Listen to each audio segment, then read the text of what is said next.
Good evening. We come on the air right now with some breaking news. We've just learned that Democratic nominee Graham Platner has dropped out of the race for U.S. Senate. His decision comes after Politico reported on Monday that a woman who had previously dated Platner alleged he sexually assaulted her nearly 5 years ago, an allegation he denies. 41-year-old Jenny Rassicott of Maine said in late 2021, Platner came to her home uninvited, intoxicated, and forced her to have sex despite her repeatedly telling him to stop.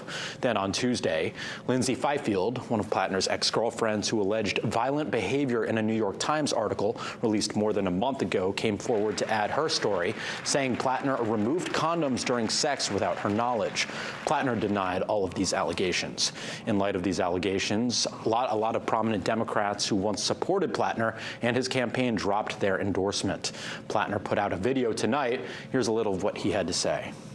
We banded together. We did it the way that we were told we are supposed to make change. And we won. And now they are not going to let us have it. Not if it's me. And so we're suspending campaign operations. I want to make clear, though, I intend to file my paperwork to withdraw. The process needs to assure that what comes next is reflective of the Mainers who on June 9th turned out and showed that they are desperate for a different kind of politics. It needs to be driven not from back rooms, but by the will of the people. And the decisions that come next must come from that. The Maine Democratic State Committee held an emergency meeting this afternoon and voted to move forward with plans for a roughly 600-person nominating convention to choose a replacement.